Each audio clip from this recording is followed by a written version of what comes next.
Hello, everyone. Thank you for joining us. My name is Bijan Manavazada, and I work for the Global Public-Private Partnership for Handwashing. I would like to thank you for joining our World Toilet Day webinar entitled Fostering Wash and Wellbeing at Work, Exploring the Impact of Sanitation and Hygiene in the Workplace. During this webinar, we will be using the hashtags World Toilet Day and Toilets Work, and we encourage you to do so as well. After the presentations, speakers will answer questions that you may have on how to translate learnings into action and how we can catalyze progress moving forward. Microphones will be muted, and we ask that you use the chat box to pose questions. A recording of the webinar and a PDF of presentations will be available online shortly after the webinar has ended. Before we begin, I would like to tell you a little more about the PPPHW. We are a coalition of international stakeholders who work explicitly to promote hand washing with soap and recognize hygiene as a pillar of international development and public health. We are comprised of the following 10 members: Colgate-Palmolive, FHI 360, the London School of Hygiene and Tropical Medicine, Procter & Gamble, UNICEF, Unilever, the University of Buffalo, USAID, the Water and Sanitation Program at the World Bank, and the Water Supply and Sanitation Collaborative Council. You can find more information at globalhandwashing.org, where you can read about the work we do, our members, and about joining us. As you can see, the objectives of this webinar are to celebrate World Toilet Day, which is recognized annually on November 19th, and to shine a spotlight on the importance of sanitation and hygiene in the workplace for employee health and well-being.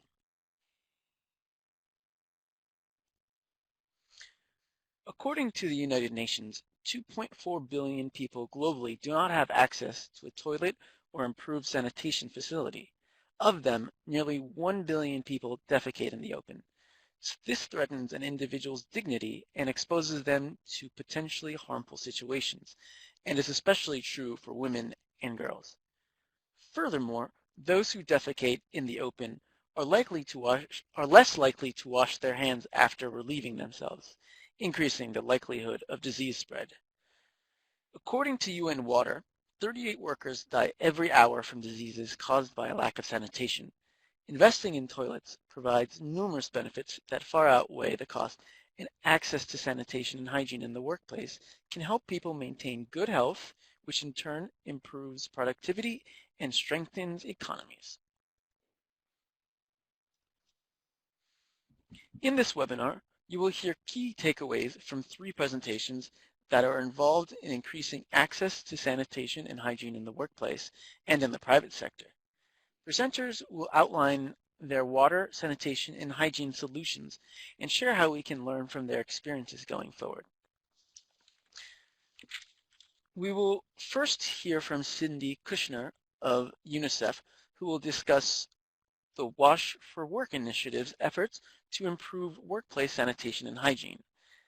Then we will hear from Daniela Bostrom of UN Water on the significance of World Toilet Day and this year's theme.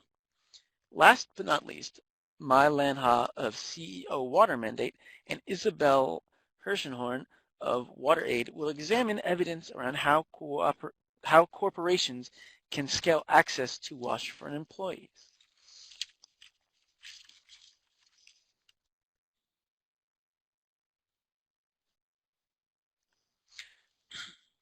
Our first speaker is Cindy Kushner, the Senior Advisor on Water, Sanitation, and Hygiene at UNICEF. She leads the development of flagship partnerships with the private sector and other multi-stakeholder initiatives, including chairing the Wash for Works initiative. She also led the development of UNICEF's recently published 15-year strategy for WASH. From 2009 to 2014, she served as the Secretariat Coordinator of the Sanitation and Water for All Global Partnership. Previously, Cindy implemented both emergency and development-focused community water supply and sanitation programs in Timor-Leste, Albania, and Uganda for international NGOs and the UN. She holds a bachelor's degree in political science from the University of Michigan and a master's degree in environmental management from Yale University. Cindy, I will now pass the mic to you. Great. Thanks very much, presenting. Can you all hear me okay? Yes, we can. Thank you. Okay, very good.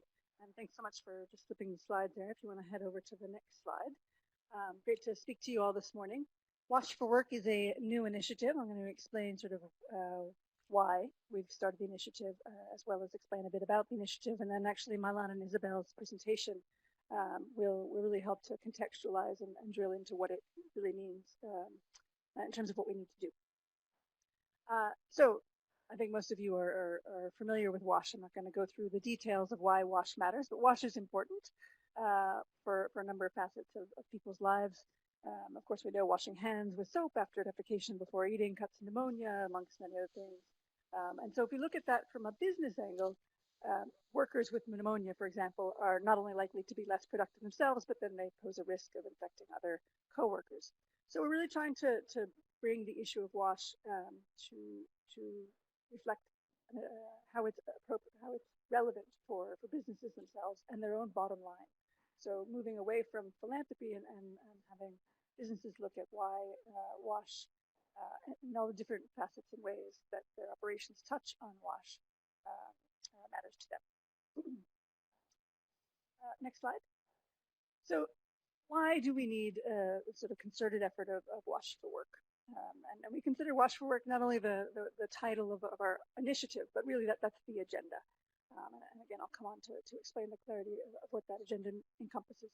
So the MDGs focused primarily WASH at home, right? So we talked about the households and halving the proportion of people who didn't have access. The SDGs set a universal agenda, and that means everyone, everywhere, all the time. So in terms of the other places that people need access to WASH, governments and development partners have all very, very much focused on schools and increasingly on health centers. But there's not yet been a broad concerted effort to address WASH where people work. So that is one facet of the agenda. So there is certainly work being done. I'll come on to the organizations that have work underway. And in particular, that's focused on supporting business to be able to better look at WASH and how what they can do. But it hasn't really been within that larger coordinated effort. And so governments work on and should be working on policies and also service delivery, civil society is often working in ad hoc partnerships with either business or government, but again, not necessarily coordinated around the issue of work and business operations and workplace. Businesses tend to take an approach to WASH that is more ad hoc and philanthropic. Some are looking at it more strategically under a stewardship approach. And development agencies are really supporting all three of the government, civil society, and business, but again, not really within an overarching framework thinking about business and WASH. And so the partners of WASH for Work have come together with a clear agenda on mobilizing business to improve access to WASH in the workplace, in the communities where workers live, and across supply chains. And that doesn't mean there isn't more, but that is the clarity of the agenda for WASH for Work. Next slide. So we believe that we can achieve complementary goals around having a common vision of engaging business around its own operations to contribute to the WASH agenda. So again, coming back to the SDGs, where the world recognizes that business and the private sector can and play a larger role in the achievement of the SDGs, using that as a driver, using the universality agenda of SDG 6 as the driver and the context for bringing workplace and work and business operations into the fold. We recognize that these organizations are different types of organizations with different foci, but that's where our strength really lies. So we're bringing those together who are supporting and influencing governments, those who are mobilizing and influencing the public, and those supporting and influencing business. So collectively, we have the technical expertise, public engagement, the political influence and leadership, to be able to amplify the important message and to mobilize action and resources. So in terms of what are we doing, we're all carrying out research and developing solutions, but it shouldn't be done in isolation. We need to be building a body of evidence and a package of resource tools that can be used by business, by governments. we are all speaking to many companies. We find that we're also all speaking to sometimes the same ones. And so are we saying the same things? Do we have a common messaging? Or are we all saying slightly different things in a slightly different language, which really ends up diffusing our message rather than consolidating and amplifying it? If we can come to business with a clarity of ask and a pooled set of resources, that will be more useful to business to be able to access what they need to be able to act. There are platforms that exist. Are we all using them? So the World Business Council on Sustainability has a Wash in the Workplace pledge, and that is businesses sign up to take specific actions on looking at wash in their workplace. That's a useful tool to engage business and to give them an avenue to act with support. Global Citizen, who the highlight of what they do is the large concerts in Central Park in New York around the time of the GA this year. Just Saturday, they had a Global Citizen Festival in Mumbai. They have a visible global platform where business leaders and politicians make commitments that are then tracked with public engagement. Are we using that platform to bring this agenda? Every Woman, Every Child, which is the Secretary General's platform that's a platform where this commitments making aspect. Perhaps we haven't explored that as much as we certainly could. Next slide. So businesses are increasingly recognizing their responsibilities to human rights, and they're taking action on WASH. They tend to look through a broader water stewardship lens, and that can really be leveraged by governments who are providing services, better services, and also working together to understand and address the barriers that business have to doing more. So there's both of a regulation, but also what governments can do to support and encourage, and creating avenues that leverage the resources of business so that they're better able to address the systematic issues. The public and civil society has a role to hold stakeholders to account. So whether it's as workers or as citizens or as consumers, civil society can bring that voice to influence business action. And development agencies, again, are supporting all three and can work to try to bring, we can all work together to bring a more cohesive framework to that.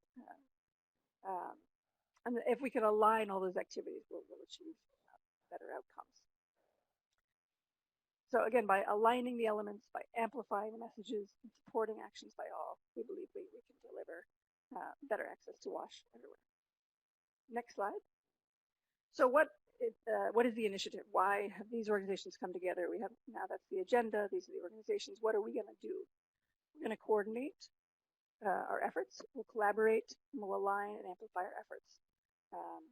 Again, to encourage and support business action on WASH so that it's able to benefit communities and business, and to support governments, the public, and civil society to enable that business action. So I've got here, I will say that we're in the midst of revising our strategy. It's not going to say something substantively very different, but you will see in the coming weeks sort of a different slice of this. But in general, we need to be developing more evidence and tools and solutions.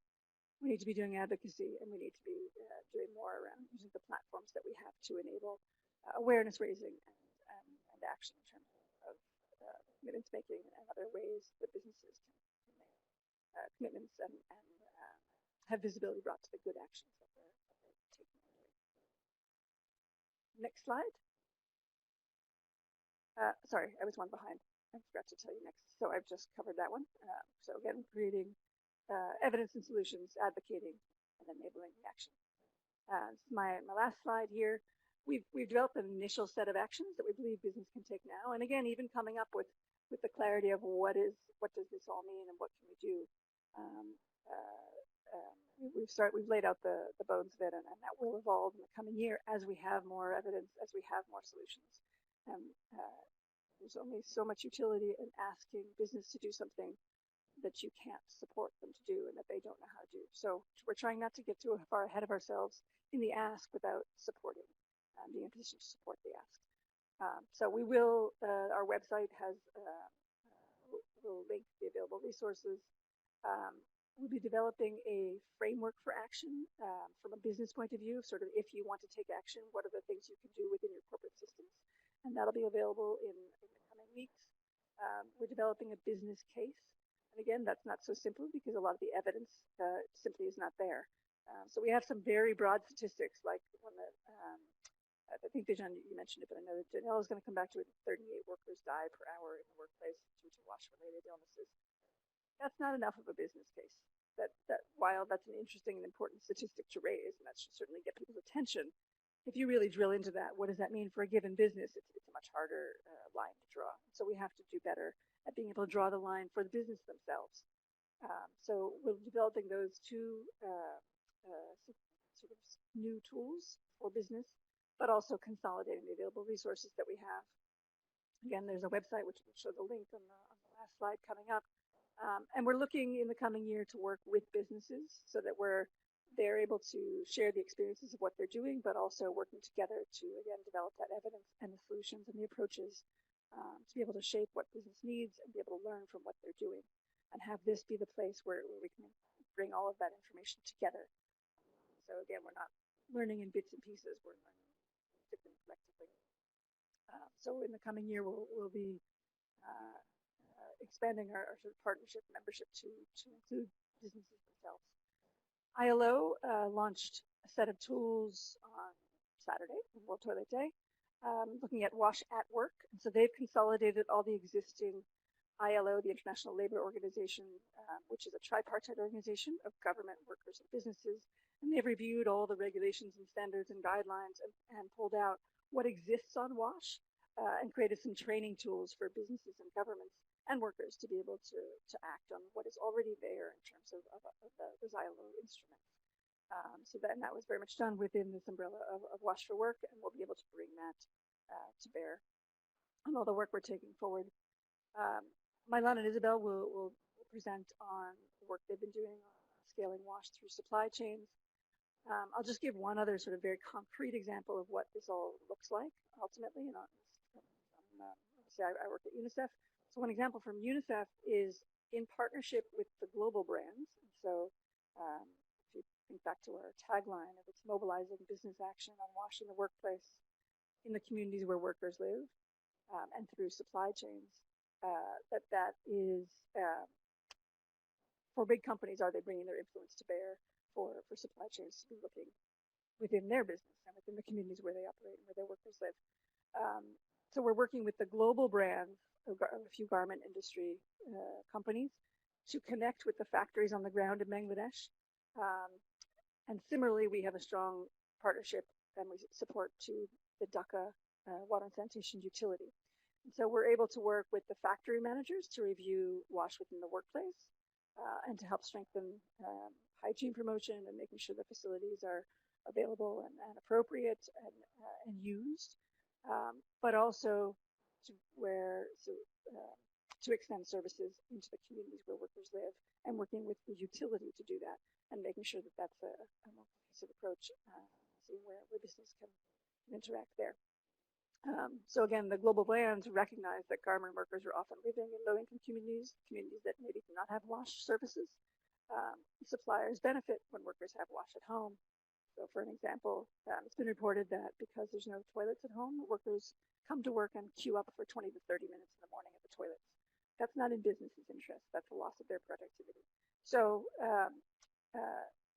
it is, again, this is just the example of sort of why it's in the interest of the business, both at the factory level as well as the global brand, to be thinking outside the borders. So just giving you some bits and pieces.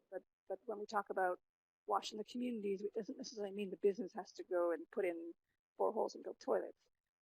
It's about what can the business do and how can we leverage and use partnerships to make sure that people have WASH everywhere.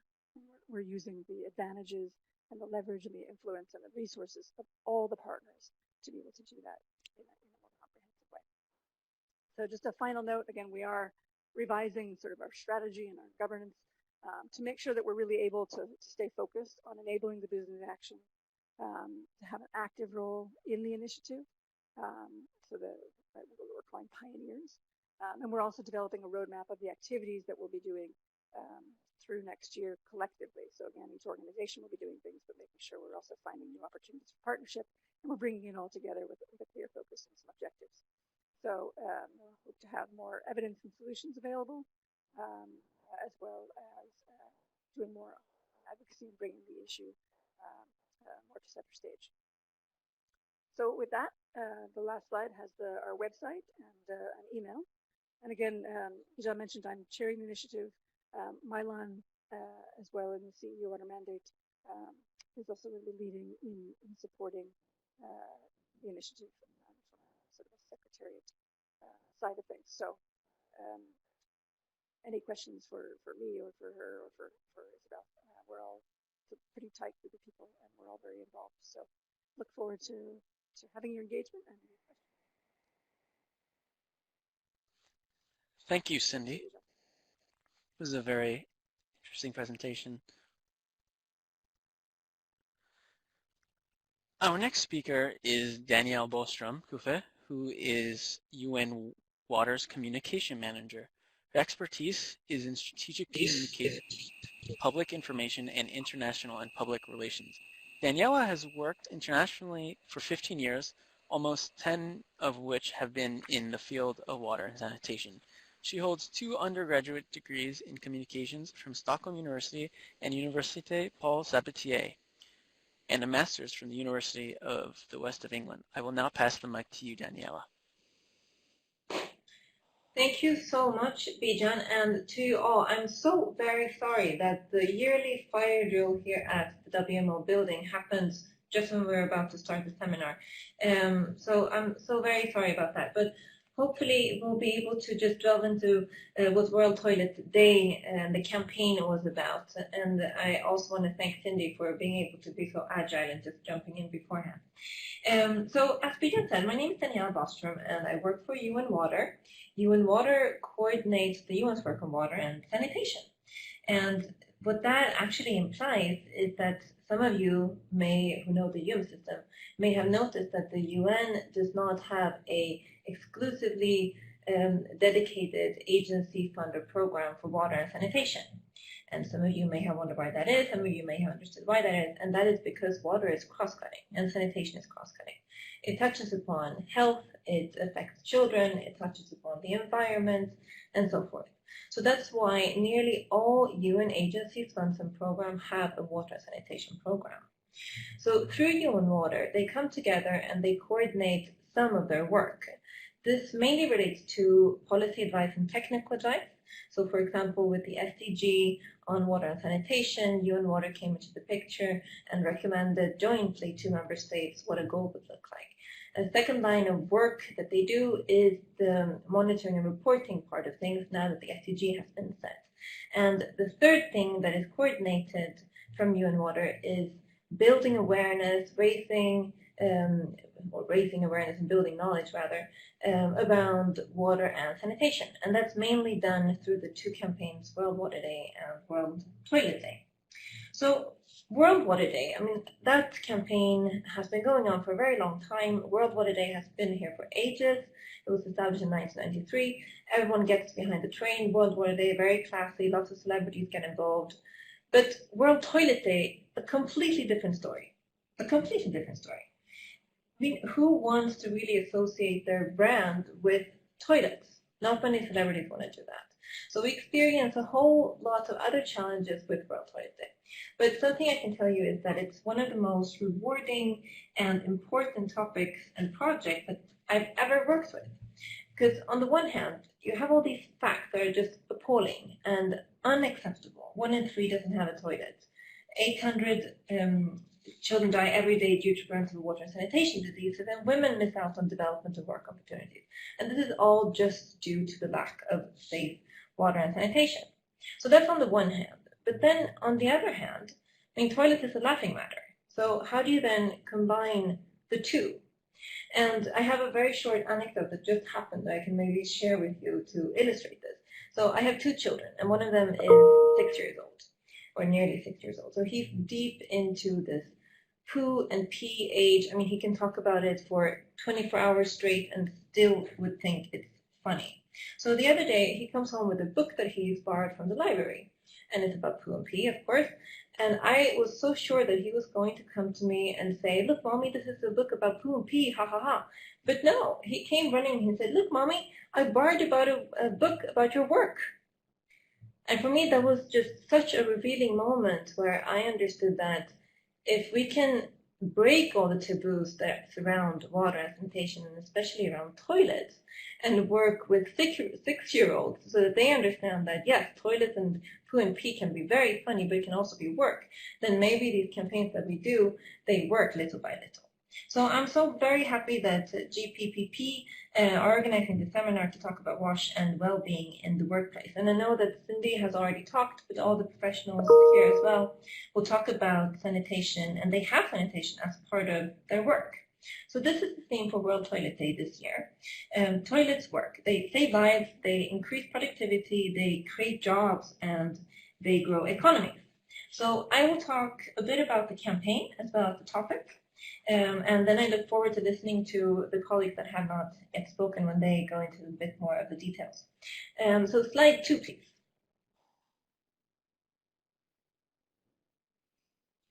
Thank you.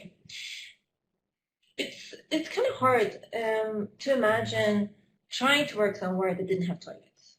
I mean, here I'm in the WMO building, and on days where things in this building work and there are no fire drills, we can use toilets as many times as we want. I mean, we can wash our hands with soap and water, and we can just get back to work.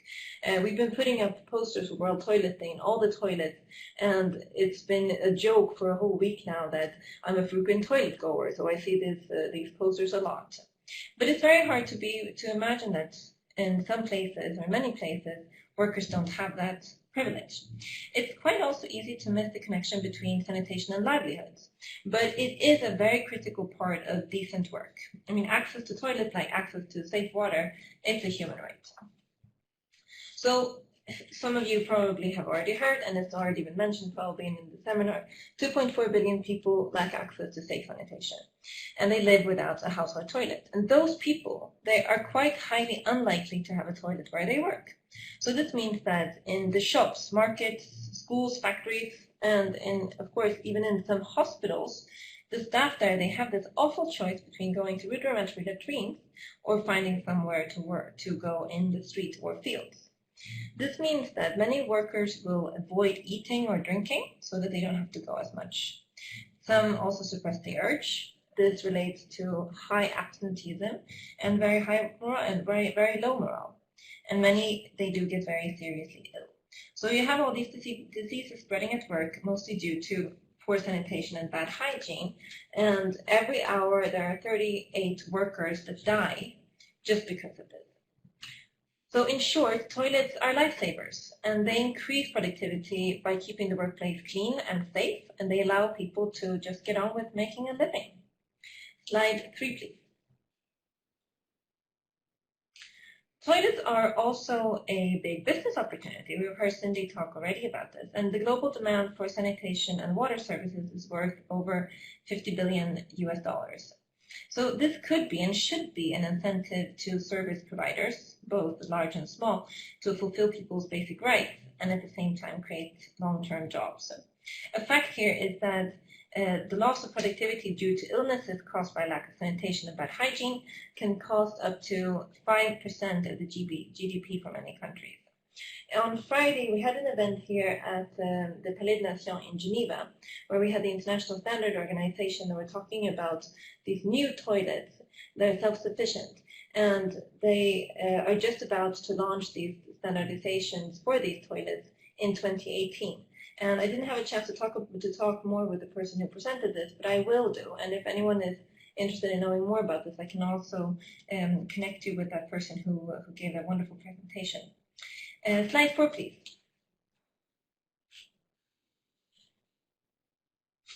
So I mentioned that toilets are shrouded in taboos, not for 6-year-olds maybe, but a bit further in life, they very much are. And also the fact that it can be hard to see the link between toilets and jobs.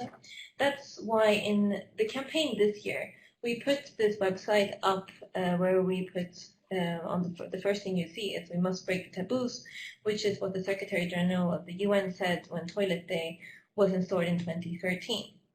But I think this is still very, very relevant because we must break them. I mean, imagine all the times that you've been in a meeting or even in a dinner at someone in a friend's house and you have to go to the toilet, but you really choose to not say that you're going to the toilet because of this. So this is why we put this up here, that we must really break the taboos. So the campaign objective here for this year was to get informed, engage, and take action, then get businesses informed about benefits of workers' access to sanitation, and also highlighting the importance of sanitation workers and alleviating stigma of sanitation workers.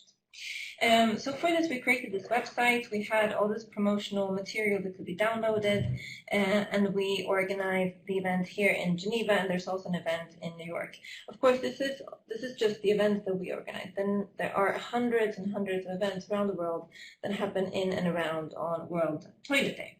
So that's what UN Water's campaign do, inform people about water and sanitation, invite people to engage for the cause, and ultimately take actions to change the situation.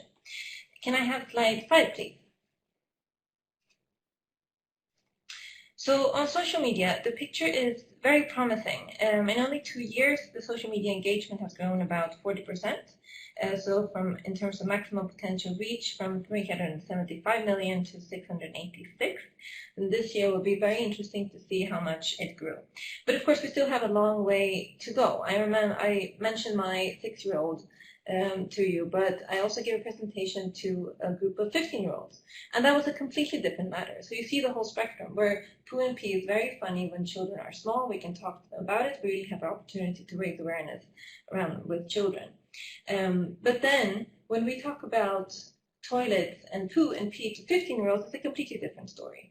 And those will really be the ones that will be hard to affect and hard to have as an audience for World Toilet Day.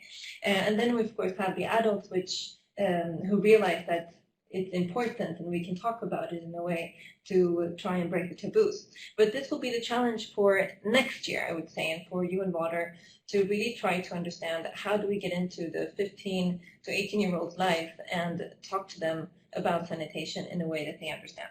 Thank you very much.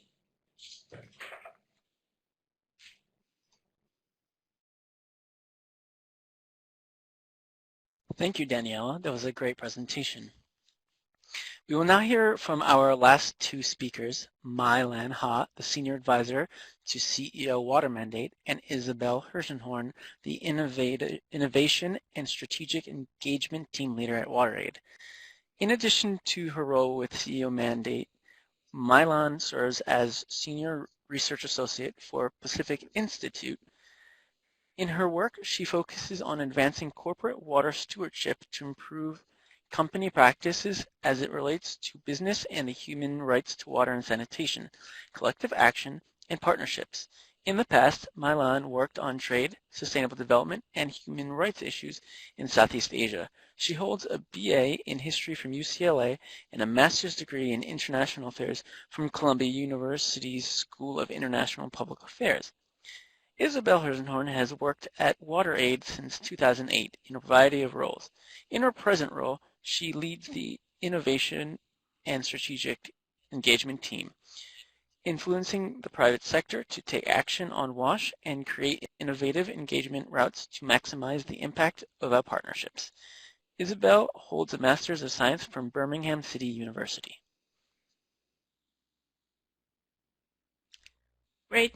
Thanks so much, Bijan, and also for everyone who's on the call today, as well as for the previous 2 presenters to outline World Toilet Day as well as the Wash for Work initiative.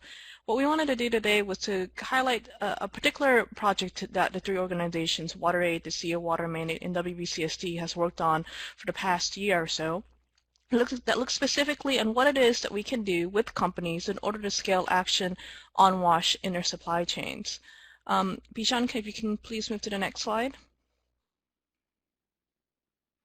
So where did this all come about? At Stockholm World Water Week in 2015, the three organizations got together because we had developed a number of different tools and resources that looked at directly engaging with the private sector, corporations in this case, in order to look at what it is companies are actually doing on wash-related issues. And one of the key findings that came out of those sessions was that, for the most part, companies actually have a fairly good grasp and understanding in terms of what they can do in their direct operations. In the factories that they actually own and operate, they understand what the wash-related issues they can undertake are. But as in most cases, where the rubber hits the road and where there is the most scale for action is in their supply chains. But what actions they can actually take in their supply chains and the outcomes that we're all looking for in terms of better wash was a fairly large conundrum. And so what we three organizations decided to do was to undertake this research project, and also it's a guidance and research project during the past year and into the next year, actually, to see if, one, we can understand what the obstacles are for companies when they're looking to work in their supply chains. And this is particularly true as you move further down in their supply chains, moving into the agricultural commodities area. These are where it becomes particularly more challenging.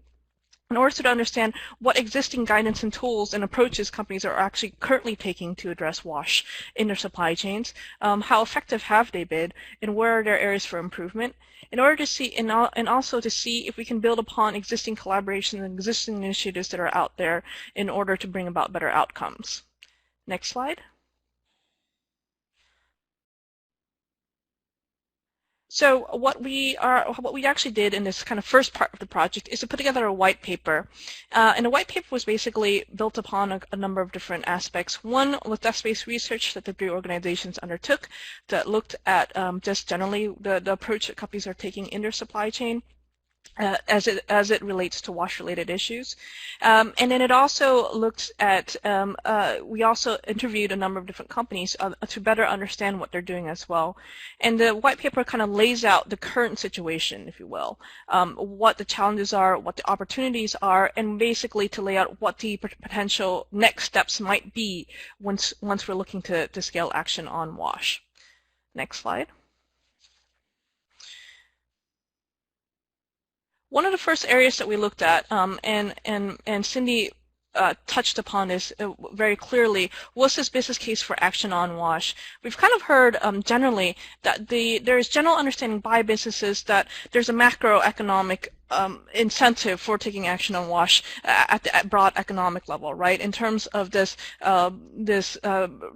benefit to cost ratio that's high as 7 to 1 in economic growth in these arenas. There's a general understanding from the companies that if they were to invest in good WASH practices, it leads to healthier workers and communities that might lead to higher productivity and reductions to absenteeism.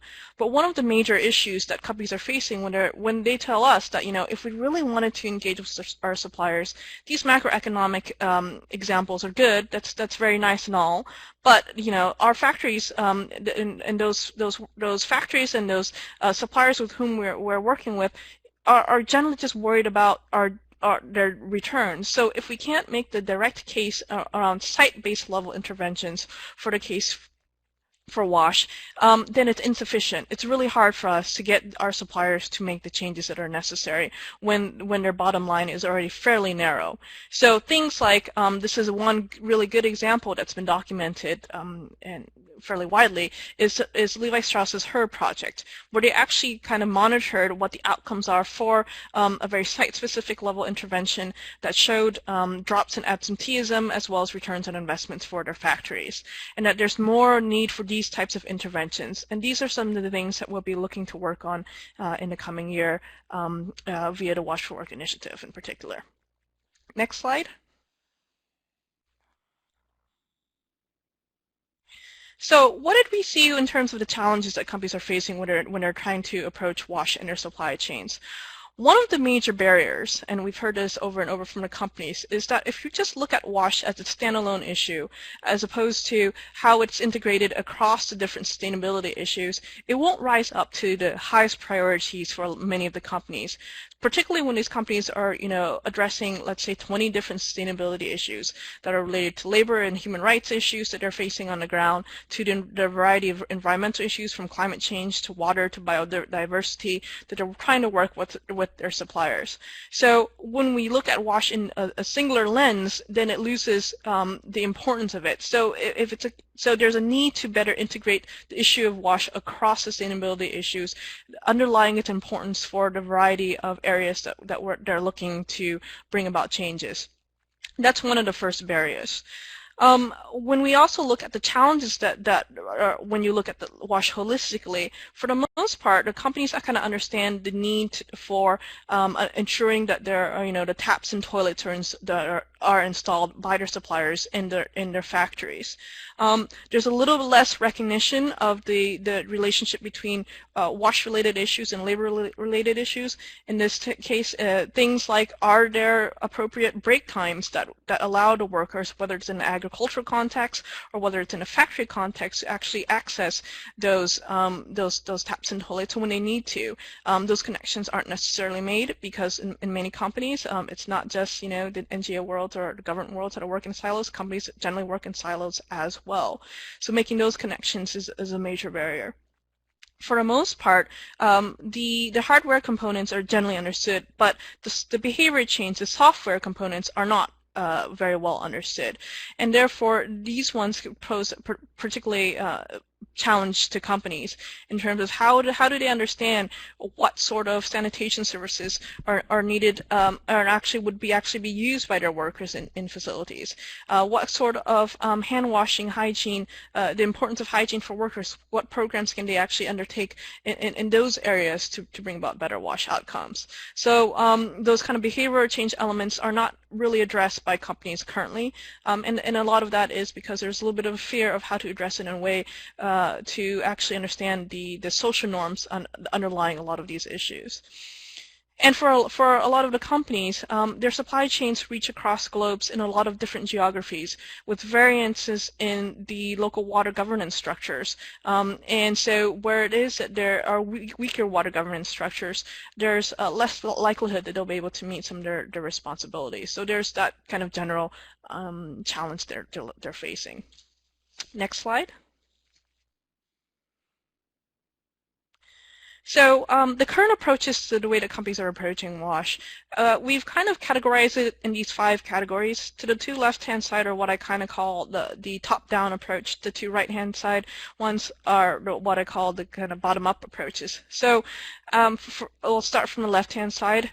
The top-down approaches are things like supply chain code of conducts that are developed at the corporate level, and that the corporations then look to audit against in terms of their suppliers. Most of these audits usually take the form or usually only can access those suppliers with whom they have very good direct working relationships, where they can map where their suppliers are based.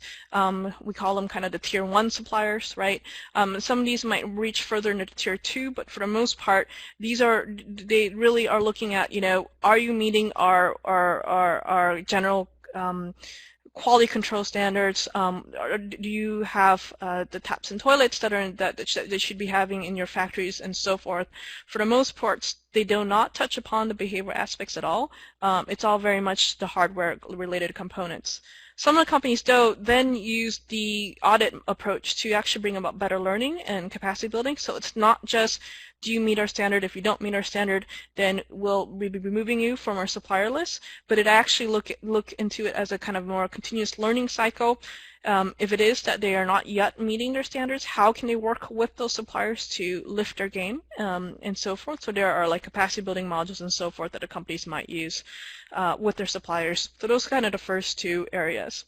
On the right-hand side are like the work well-being and the collaboration models. The work well-being ones are the companies that actually have recognized that worker well-being is a really important issue.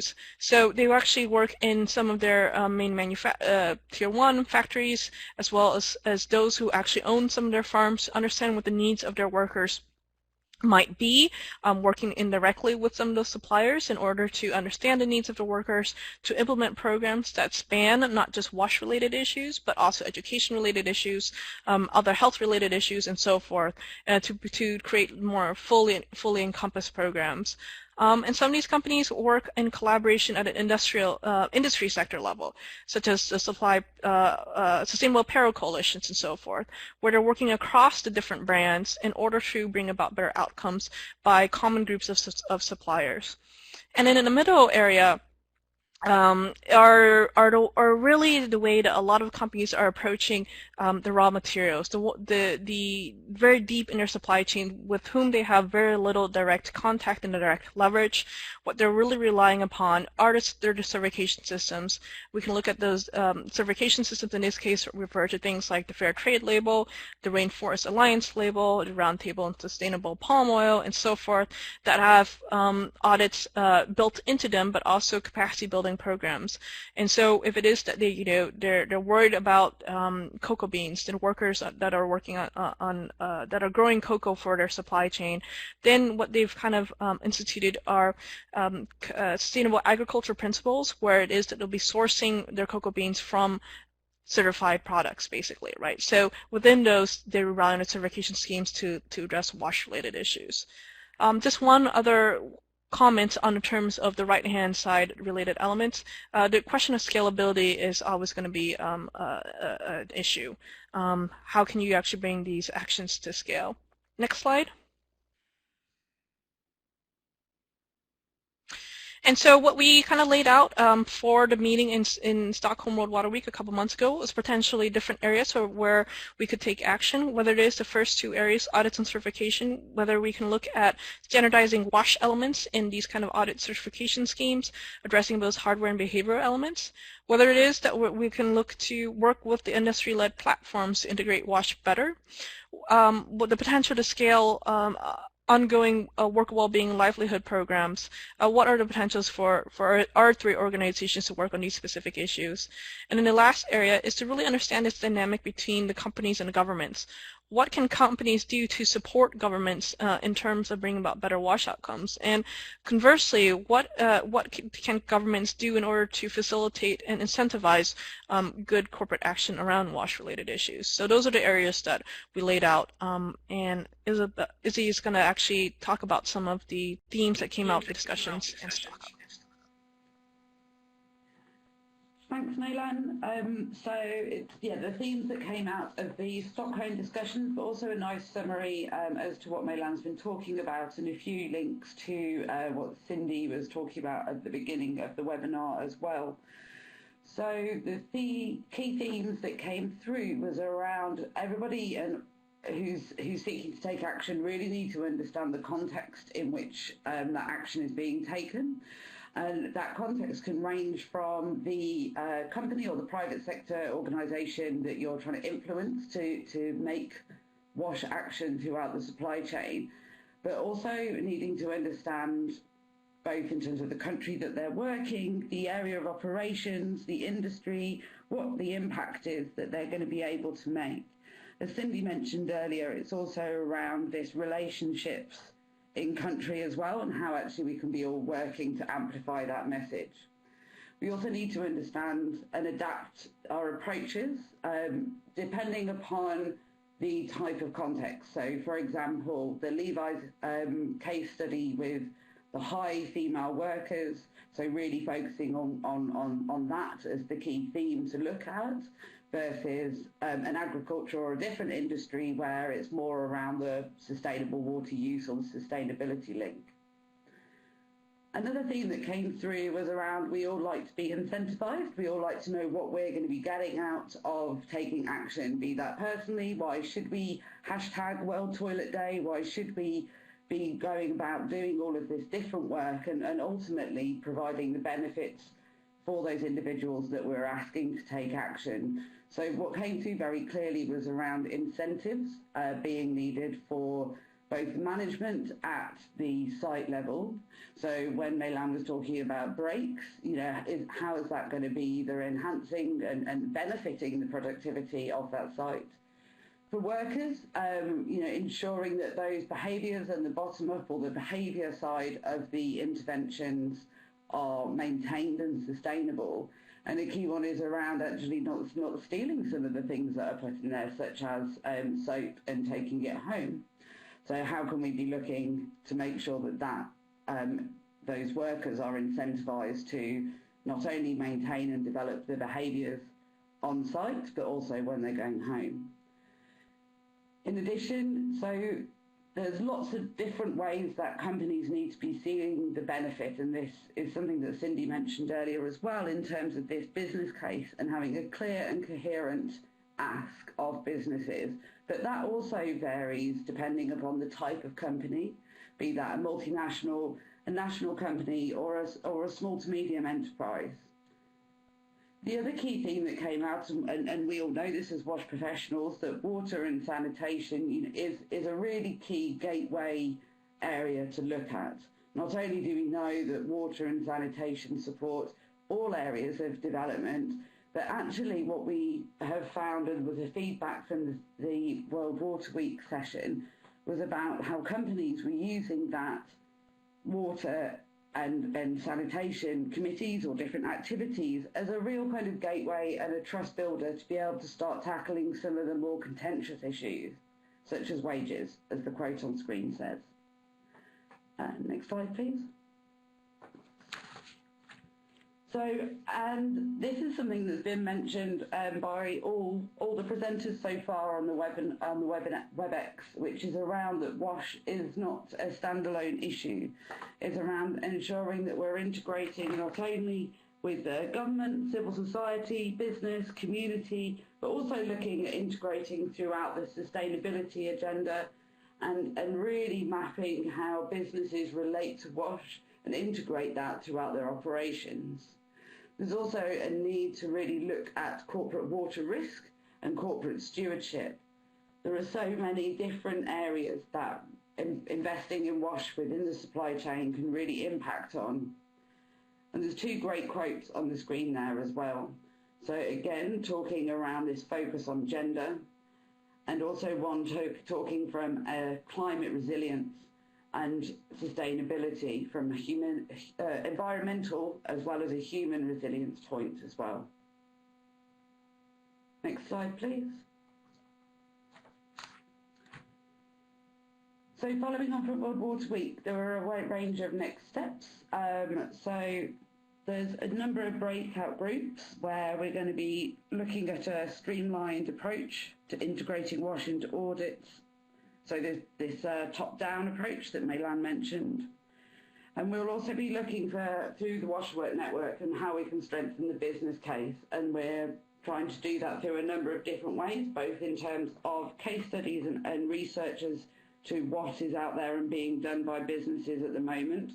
But where can we be working across the sector and integrating that work within our private sector partners, other networks and industries, to really take some action research and get some evidence on the ground to really build that business case so we can move beyond the macroeconomic case that Maylan mentioned and really build that business case for action at a site level. And we've been requesting case studies as part of that business case discussion, and we're kicking off a project on that as well. Next slide, please. So this is just another little plug for WASH for Work. So we see this as a great initiative to draw together all of the different activity that's taking place by not only WaterAid, the CEO, Water Mandate and WBCSD, but also, as Cindy was saying, around really drawing together the skills, the expertise, the reach and the influence that by collectively working together for WASH for Work, we'll be able to demonstrate not only the impact that can be made, but also provide the tools, guidance and the business case to inspire action for WASH. Thank you.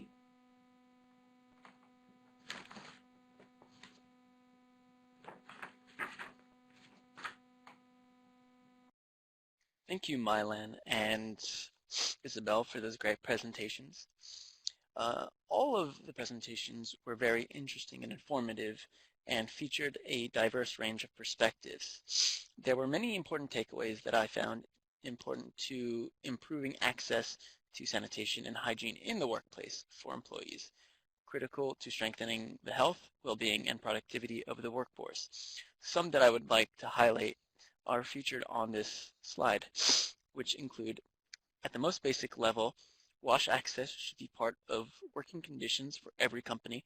Access to wash services is essential for workers, no matter the industry or location. Progressive businesses know investing in wash makes sense at the macro level, but oftentimes they lack the range, tools, case studies, and approaches. Wash for Work is a key initiative which brings together a range of actors to mobilize action to address wash challenges in the workplace, in communities where companies operate, and across supply chains. However, incorporating wash into supply chains can be challenging given differences in local water governance structures, availability of resources, and existing infrastructures. Stakeholders, for example, governments, civil society, and NGOs, must work with businesses to mobilize resources to help foster access. Therefore, integration is key. And lastly, managers must establish robust solutions and standardized approaches that integrate service delivery into supply chains. In summation, the private sector has a lot of capacity for good. The ability and know-how to reach and influence a wider range of audiences, and by working with governments, civil society, and NGOs, can help fill gaps that these stakers are unable to bridge themselves. However, the responsibility of working conditions lie with the managers, who must work to provide access to sanitation and hygiene facilities in the workplace. Therefore, it is important to consider how the private sector and how businesses around the world can improve the health and well-being of their employees and the communities where they live by catalyzing access to wash in the workplace. I would now like to open the floor for questions. If you haven't already posed a question, please type it in the chat box. The first question that we had is,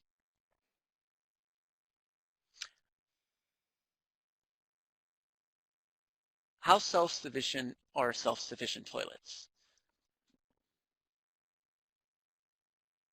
And any of the speakers, panelists, feel free to jump in and answer.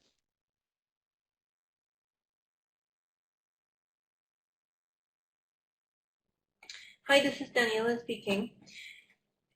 I saw this presentation on Friday, but I only saw half of it because I had to go to my 15-year-olds and give the other presentation to them. So I'll be happy to put you in touch with the person who gave the presentation. He is from the International Organization for Standardization, and they are the ones that are working on standardizing these toilets right now.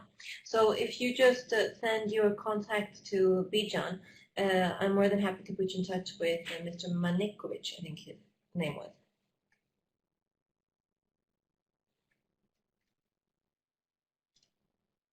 Thank you. The next question we have is from, access to sanitation at the workplace by employees is so important. Is there work being done to find messages and education that work to foster employee use of sanitation?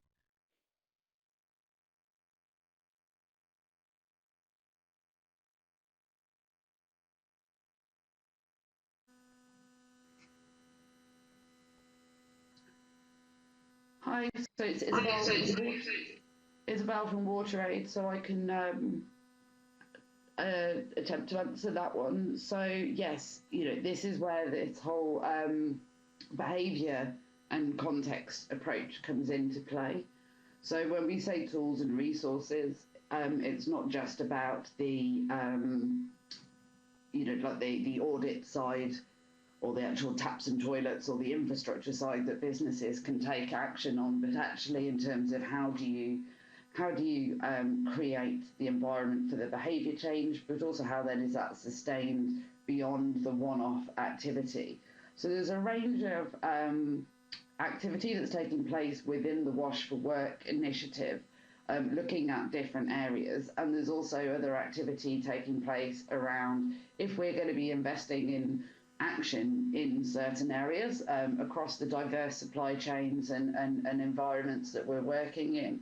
Where is it that we're going to be having the biggest impact? And I think that taking the behaviour-led approach and looking at it that way is a really key area for us to keep front of mind in that work.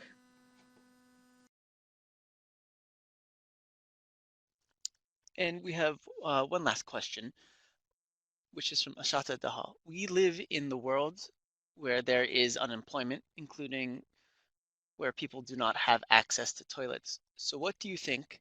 Doesn't including only wash at work dilute wash for all? Or how do you plan to work?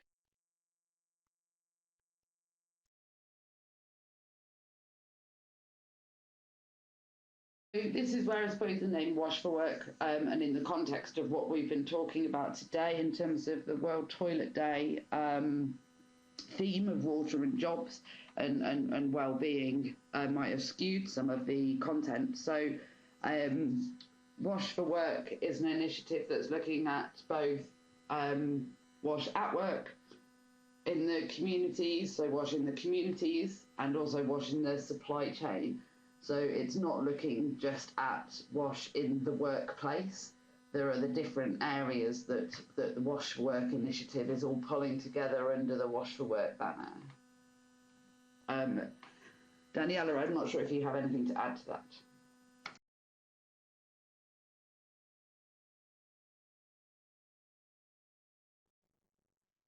No, thanks, Isabel. I think what you said is very correct. I mean, messages. What we try to do with the World Toilet Day campaigns is to have two lines when we work with the campaigns. One is more sustainable and more consistent, and it's about raising awareness about the sanitation crisis, and what I mentioned earlier about these breaking of the taboos that surround toilets. So when we communicate with, for example, groups, communities, schools that want to raise awareness, we always propose these two sets of messages. So the sustainable ones about the crisis, but also the more thematic ones.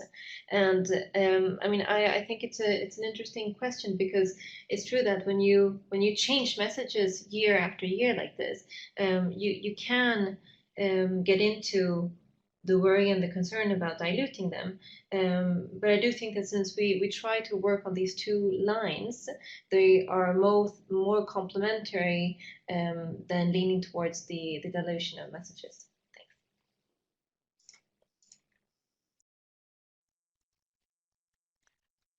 Thank you so much for your questions and for those answers. Unfortunately, we are now out of time. I would like to thank everyone for participating in celebrating World Toilet Day with us this year. I would like to thank our panelists for preparing these great presentations and shining a spotlight on their organization's work by sharing information from their programs. We will post a recording of this webinar on our website, and we'll share the link to it on our social media channels.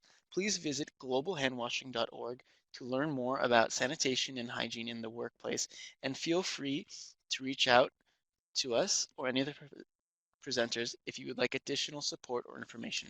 Thank you.